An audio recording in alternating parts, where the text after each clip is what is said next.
Sejam bem-vindos a mais uma revisão da Escola de Fisiologia e Farmacologia do curso de Medicina da UFCA. Hoje falaremos sobre mecanismo de ação dos antimicrobianos. Meu nome é Mariana Aragão e vou iniciar comentando sobre antimicrobianos que interferem na síntese da parede celular. Inicialmente, para entendermos quais mecanismos interferem na parede celular, temos que entender o que é parede celular. Parede celular é a estrutura que envolve a membrana plasmática da bactéria, de gram-positivas e de gram-negativas, uma vez que os micoplasmas não possuem parede celular. A parede celular ela é importante porque ela dá a forma da bactéria, ou seja, é a parede celular que determina, por exemplo, se a bactéria terá o formato de coco ou de bacilo. E além disso, ela é vital para a sobrevivência da bactéria, a depender do meio, uma vez que o meio interno bacteriano é hipertônico, ou seja, sem essa parede celular, como eu disse, a depender da osmolaridade do meio, a bactéria facilmente iria sofrer lise osmótica. Além disso, é importante ressaltar a diferença da parede celular das bactérias gram-positivas e das bactérias gram-negativas. As bactérias gram-positivas elas possuem uma camada grossa de peptídeo glicano, enquanto as gram-negativas possuem uma fina camada de peptídeo glicano, se comparada à camada de peptídeo glicano das gram-positivas. Ademais, a parede celular da bactéria gram-negativa possui uma coisa que chamamos de membrana externa, onde nós encontramos, além dos fosfolipídios, uma camada de lipossacarídeo que atrai os antimicrobianos com afinidade para lipídios e porinas, canais por onde substâncias e o próprio antimicrobiano que tem mais afinidade pela água, ou seja, hidrofílicos, podem atravessar. Ademais, a parede celular ela é importante para a divisão binária bacteriana. Aqui nós temos um exemplo de uma bactéria fazendo sua divisão binária num meio sem antibiótico. O que acontece? Essa bactéria, para ela poder gerar duas bactérias filhas, ela tem que se alongar, formando uma nova parede celular, aumentando essa parede, para depois, por meio de enzimas autolíticas, se dividir em duas, formando o que chamamos de septo divisório, antes de dividir em duas células filhas ou bactérias filhas. Aqui nós temos a divisão bacteriana num meio com antibiótico. Aqui no exemplo nós temos a penicilina, um antibiótico da classe dos beta-lactâmicos. Aqui nós temos nossa bactéria, que ela terá agora em sua parede celular falhas por causa do antibiótico que atua na parede celular. E essas falhas vão promover rupturas na nossa parede celular, fazendo o contato do meio interno da bactéria com o meio externo. Assim, devido à diferença da osmolaridade dos meios, nós teríamos a lise osmolar dessa bactéria, ou a lise osmótica dessa bactéria. Então, o primeiro mecanismo de ação que eu vou comentar é o mecanismo da inibição da transpeptidase. É importante saber que durante a biossíntese da parede celular bacteriana, há uma etapa final importante chamada ligação cruzada dos polímeros de peptídeo glicano. O que vai acontecer? É nesse momento que nós vamos ter a ligação das cadeias peptídicas, que são formadas principalmente por o N-acetilglucosamina e pelo ácido N-acetilmurâmico. E essa ligação vai acontecer através da transpeptidase. O que é a transpeptidase? A transpeptidase é o que chamamos de PBP ou PLP. Eu botei as duas denominações porque nós podemos encontrar em diferentes textos ainda o uso da nomenclatura em inglês, que é a PBP, que é a Penicillin Binding Proteins, que é a mesma coisa que PLP, proteína ligadora à penicilina. Ou seja, ela recebeu esse nome inicialmente exatamente através dos estudos com a penicilina. Foi percebida que a penicilina atuava nessa proteína, que é a transpeptidase. Mas onde se encontra essa PLP? A PLP ela se encontra na membrana citoplasmática das bactérias gram-positivas e gram-negativas. nós não temos só um tipo de PLP, nós temos vários tipos de PLP. E uma delas é a transpeptidase, que vai ser importante principalmente nas bactérias gram-positivas, devido à grande camada de peptidoglicano. O que vai acontecer? O antibiótico, principalmente os beta-lactamos, como podemos ver aqui em imagem, atuam se ligando irreversivelmente a essa transpeptidase, a essa proteína. Assim, ele vai inibir a ação da transpeptidase e assim nós não vamos poder formar essa ligação entre os peptídeos. Assim, o que vai acontecer? Vai começar a aparecer falhas na nossa parede celular. Lembra que quando eu falei que nós temos que ter uma parede celular íntegra para não ocorrer lise osmótica? Exatamente. Se a gente não tem essa parede íntegra, vai ocorrer a lise osmótica devido ao contato do meio hipertônico da bactéria com o meio externo. Então, nós podemos perceber que nós temos um efeito bactericida através desse mecanismo de ação. Além disso, é importante ressaltar que esse mecanismo de ação ele é mais favorável quanto maior for a taxa de proliferação da bactéria, porque lembra que eu falei no início que nós, para podermos ter uma divisão binária, essa parede de peptidoglicano tem que se formar, tem que se renovar. Então, se eu estou bloqueando a transpeptidase, que forma a camada de peptidoglicano, eu vou começar a gerar falhas. Então, quanto mais essa bactéria se divide, mais inibição eu vou fazer nas bactérias. O segundo mecanismo que eu gostaria de comentar com vocês é sobre o mecanismo das autolisinas. Novamente, eu vou relembrar sobre a divisão binária bacteriana. Momentos antes da bactéria se dividir em bactérias filhas, nós temos que ter a ruptura da bactéria-mãe. E quem promove essa ruptura são as autolisinas, são as enzimas autolíticas que eu falei anteriormente, próprias da bactéria. Mas essas autolisinas elas não estão ativadas, digamos, indiscriminadamente. Nós temos uma proteína que controla essas autolisinas, que é uma PLP inibitória. Como eu disse, temos vários tipos de PLP. E essa PLP inibitória, no seu funcionamento normal, que se encontra na membrana citoplasmática, tanto da gram-positiva como da gram-negativa, no seu funcionamento normal, a função dela é inibir essas autolisinas. E ela só vai ser ativada quando iniciar o processo de divisão binária. Novamente, essa bactéria mãe tem que se dividir para gerar duas bactérias filhas. Então, como é que o antibiótico vai se aproveitar disso? Ele vai se ligar a essa PLP inibitória, ou seja, ela vai deixar de inibir as autolisinas. Então, as autolisinas vão ficar indiscriminadamente ativas, ou seja, durante o processo de divisão binária, elas vão provocar mais falhas na parede celular bacteriana, sendo assim um outro mecanismo que causa um efeito bactericida. Eu gostaria de ressaltar que esses dois mecanismos que eu mencionei, que são a inibição da transpeptidase e o mecanismo das autolisinas, eles são característicos dos antibióticos beta-lactâmicos. Comentando agora sobre os mecanismos de resistência bacteriana, nós temos 4 principais. Primeiramente, tem o aumento da produção de beta-lactamase. Beta-lactamase é uma enzima que vai alterar a estrutura dos antibióticos beta-lactâmicos, como o próprio nome já diz. Assim, reduzindo seu efeito sobre as PLPs, pois não vão mais poder fazer uma ligação efetiva com as PLPs, pois foi alterada sua estrutura. Outro mecanismo importante é a redução dos canais de porina. Esse mecanismo é específico das bactérias gram-negativas, uma vez que são as bactérias gram-negativas que detêm os canais de porina. Assim, por meio da redução desses canais, nós vamos reduzir a entrada de antibióticos que são hidrofílicos, que se aproveitariam dessa passagem. O terceiro mecanismo seria a alteração estrutural das PLPs, ou seja, a própria bactéria vai alterar a estrutura das suas PLPs que se encontram em sua membrana citoplasmática, assim, alterando também seu sítio de ligação.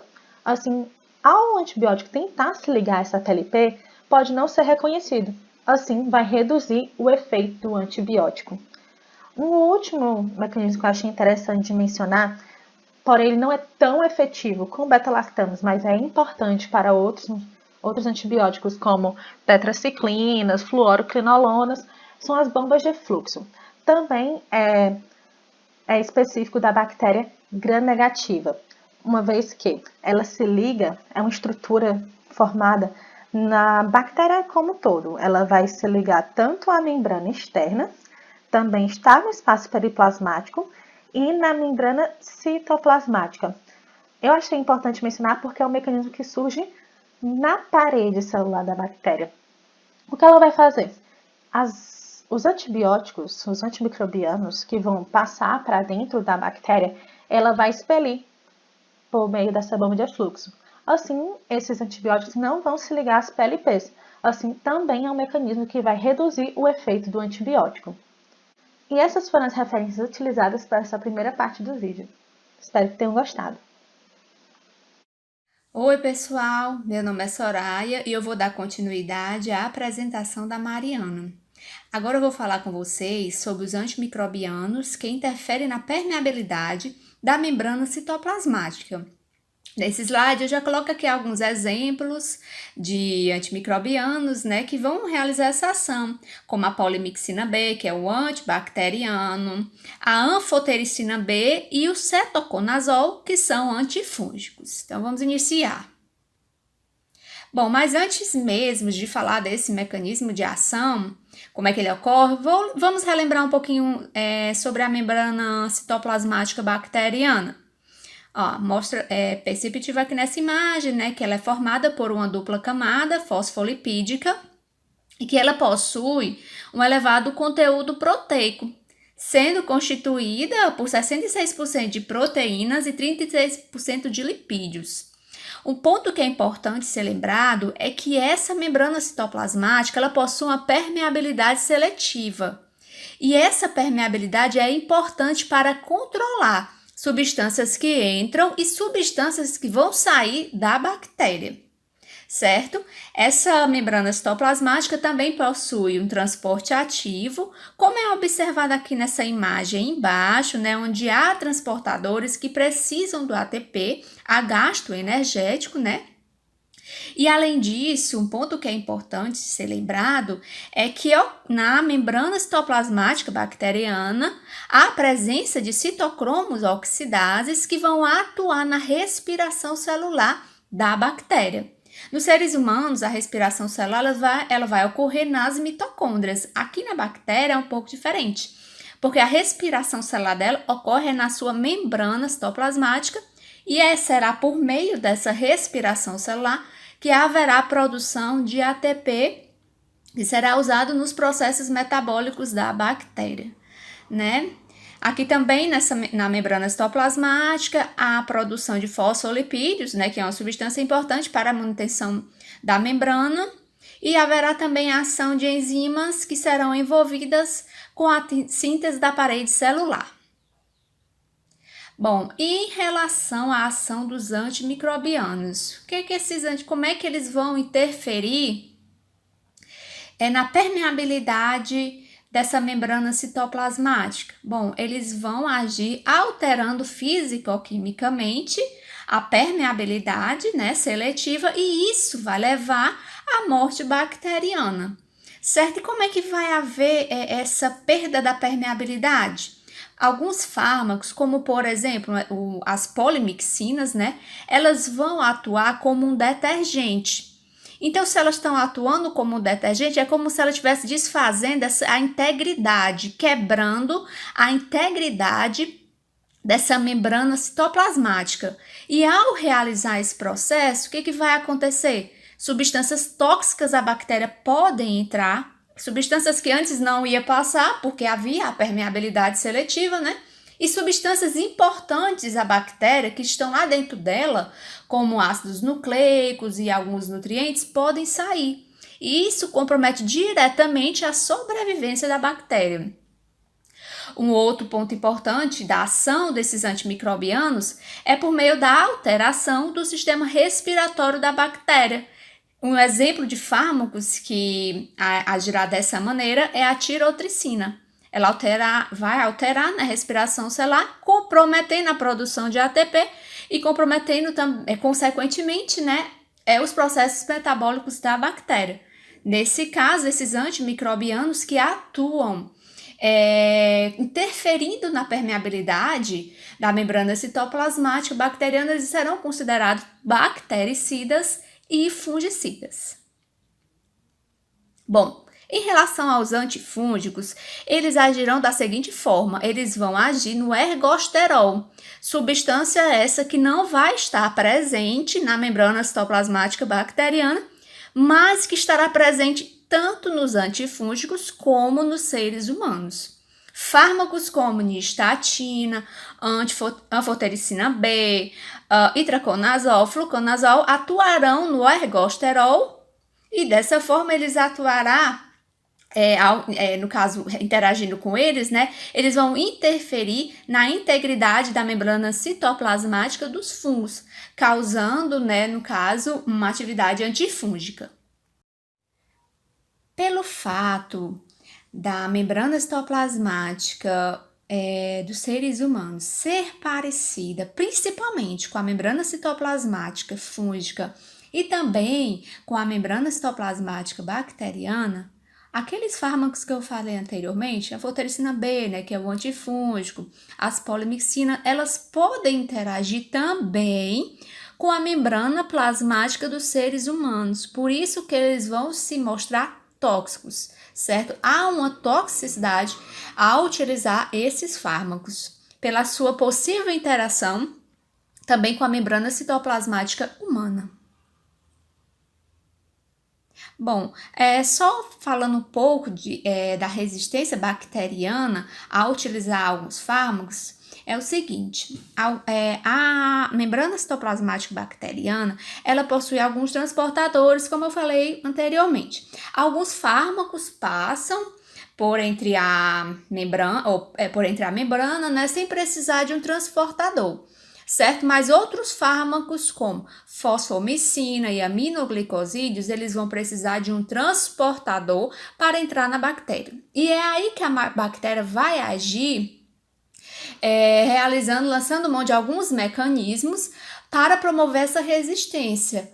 Como? Nesse caso dos aminoglicosídeos, da fosfomicina, ela vai sintetizar outros tipos de transportadores. Certo? Então, se o aminoglicosídeo ele precisaria de um transportador X para entrar, a bactéria ela vai sintetizar outro tipo de transportador, de modo que esse novo transportador não tenha nenhuma interação com o aminoglicosídeo ou com a fosfomicina. E isso será, né, um dos mecanismos de resistência bacteriana contra esses antibióticos.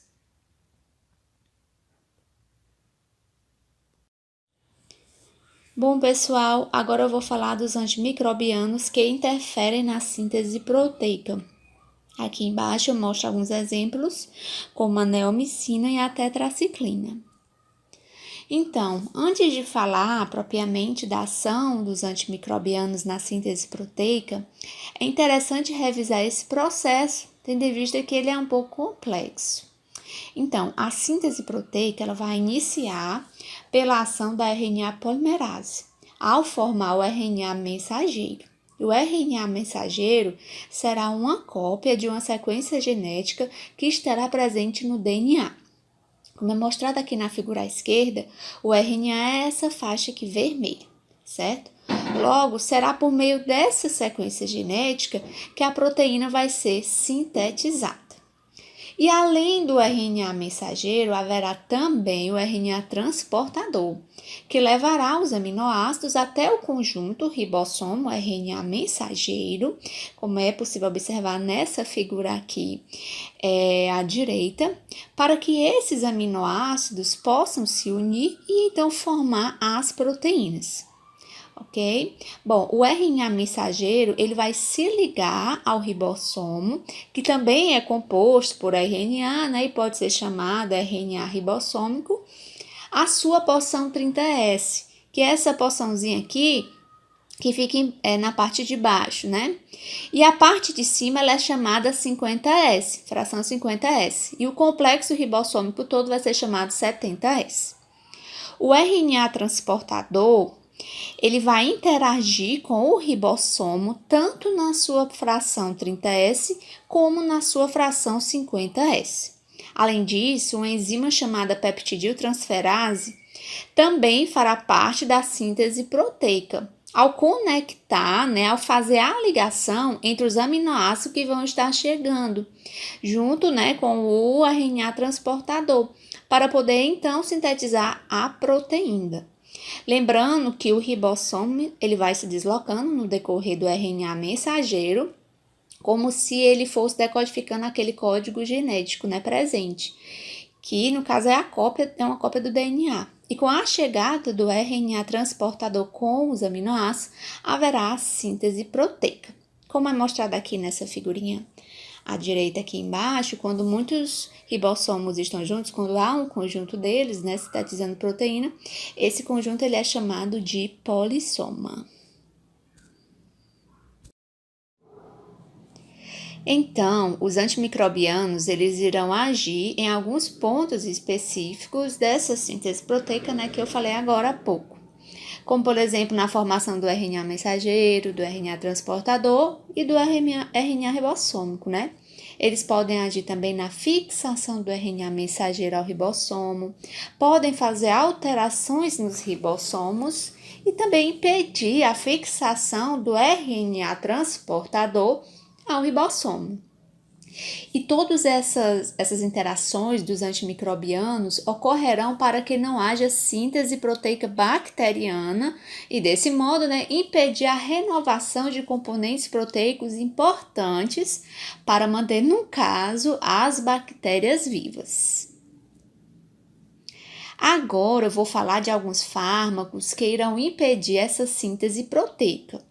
Começando, então, pelas rifamicinas. Como é mostrado aqui na imagem pela seta rosa, as rifamicinas se ligarão à RNA polimerase de modo irreversível, impedindo que a RNA polimerase produza o RNA mensageiro. Assim, a síntese proteica vai ficar comprometida, pois não terá como fazer a cópia da sequência genética, que servirá de molde para sintetizar determinada proteína. As rifamicinas, elas possuem uma alta afinidade pela RNA polimerase, então será necessária baixa dose desse antimicrobiano para o uso terapêutico. Outro ponto é que as rifamicinas possuem baixa afinidade pela RNA polimerase dos mamíferos. Dessa forma, a nossa síntese proteica não vai estar comprometida, apresentando então uma toxicidade seletiva apenas para as bactérias. O clorafenicol irá se ligar de modo reversível à fração 50S, impedindo a ligação do RNA transportador ao ribossomo e inibindo também a ação da peptidiltransferase.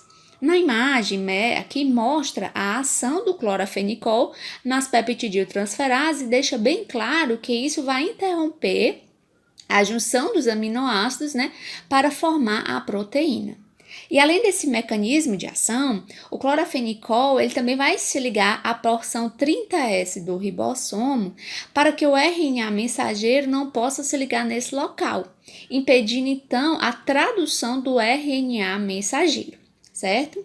Bom, esse antimicrobiano, ele não irá impedir a síntese de nucleotídeos, então exercerão um efeito bacteriostático. Porém, alguns patógenos, como o Streptococcus pneumoniae e o Haemophilus influenza, eles se mostram mais sensíveis ao clorafenicol e poderá então ocorrer um efeito bactericida sobre eles.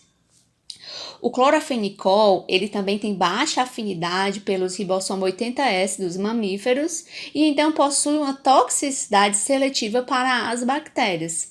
No entanto, nas mitocôndrias humanas, a síntese de proteína é pelo ribossomo 70S e a sua inibição causada pelo clorafenicol, uma vez que ele tem afinidade, por esse tipo de ribossomo, poderá causar uma depressão medular.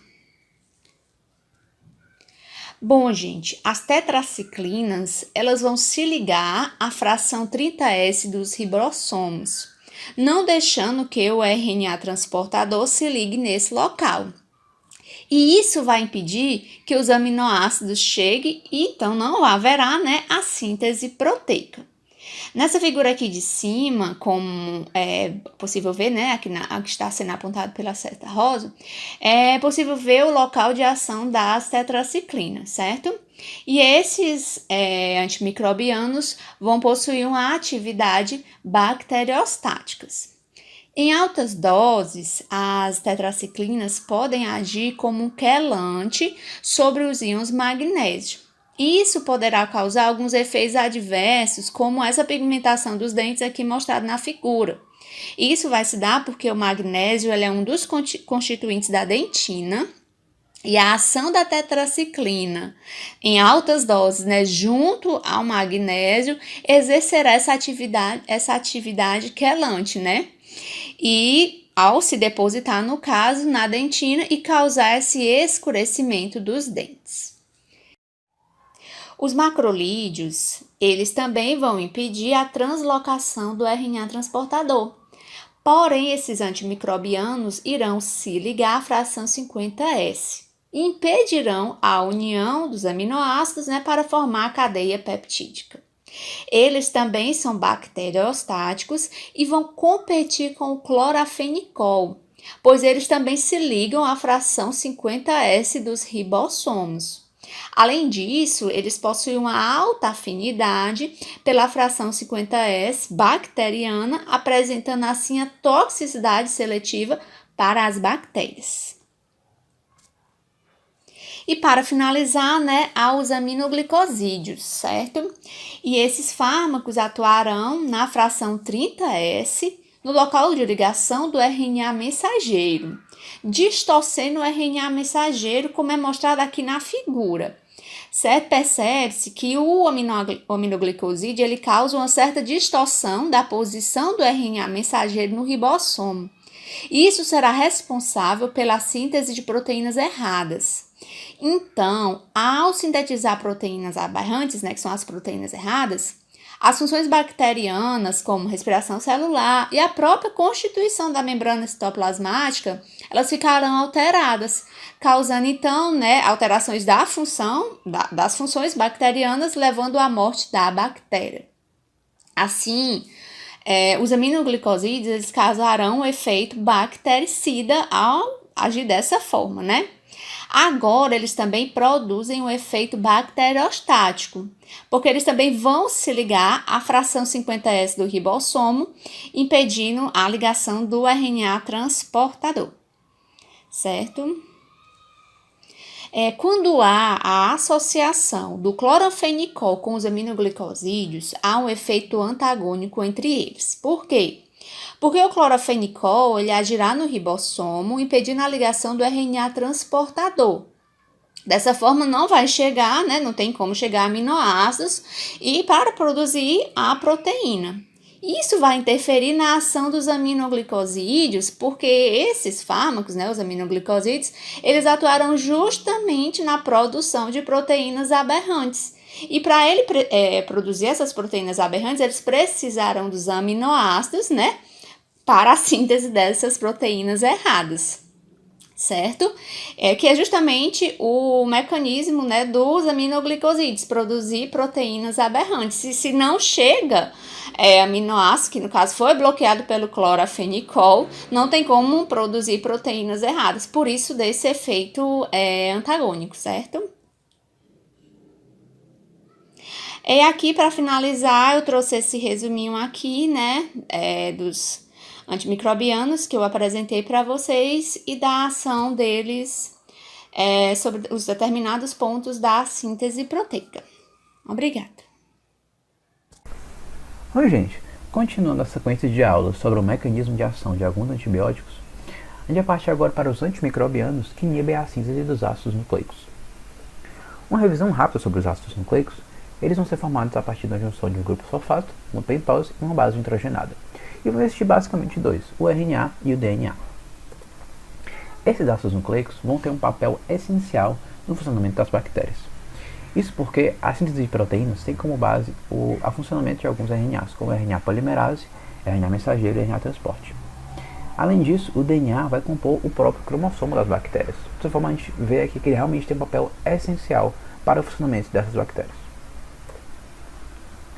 Para que o ácido nucleico seja sintetizado, uma substância muito importante é o ácido fólico, que vai sofrer algumas transformações e ser adicionado a outras substâncias para formar o DNA e o RNA. Porém, existe uma diferença nessas etapas de formação do DNA e RNA entre os mamíferos e as bactérias, protozoários e fungos. Isso é, enquanto nos mamíferos o ácido fólico vai vir a partir da alimentação e vai estar presente em alguns dos alimentos consumidos pelos mamíferos, nas bactérias, protozoários e fungos, o ácido fólico deve ser sintetizado a partir do PABA, que é o ácido para-aminobenzoico, que vai estar presente na matéria orgânica. Existem duas classes de antibióticos, as sulfonamidas e as diaminopirimidinas, que vão realizar uma inibição nessas etapas da síntese dos ácidos nucleicos. Enquanto as sulfonamidas vão inibir a sintetase do ácido hidrofólico, que transformaria o PABA em ácido fólico, as diaminopirimidinas vão inibir a redutase do ácido hidrofólico, que transformaria o ácido fólico em ácido folínico, como está mostrado aqui na figura. Dessa forma, eles vão bloquear a produção do DNA e o RNA. Bloqueando o DNA, as bactérias não vão conseguir se reproduzir. E bloqueando o RNA, vai inibir a formação das proteínas pelas bactérias. Ou seja, eles vão travar o funcionamento das bactérias. Como eles agem em etapas diferentes dessa cadeia, é muito comum a associação de sulfonamidas com a trimetoprina. Isso para aumentar a eficácia desse bloqueio da cadeia. Porém, por que a sulfonamida pode ser associada com a trimetoprina e não com a pirimetamina? Isso é porque a trimetoprina é de 50 a 100 mil vezes mais sensível à dihidrofólico redutase, que vai transformar ácido fólico em ácido folínico, mostrado aqui na figura, do que a essa mesma enzima nos mamíferos. Isso significa que, para uma mesma quantidade de trimetoprina, ela vai atacar muito mais as células das bactérias do que a dos mamíferos. Em relação a essa mesma enzima nos plasmódios da malária, a diferença é de 2.000 vezes, que também é considerável. Porém, a pirimetamina, apesar de possuir uma afinidade semelhante à da trimetoprina sobre os plasmódios, tem ação semelhante entre células de bactérias e mamíferos. Isso significa que, para a mesma quantidade de pirimetamina, ele vai atacar igualmente as células de bactérias e mamíferos. Dessa forma, não é recomendado o seu uso para atacar infecções bacterianas em humanos. Porém, como ele tem uma afinidade maior à dos plasmódios das malárias em relação às células das bactérias, poderia ser utilizado nesses casos. Seguindo aqui, o próximo tópico são antimicrobianos que vão interferir na replicação do DNA cromossômico. O DNA na célula normalmente vai estar em um estado de superespiralamento.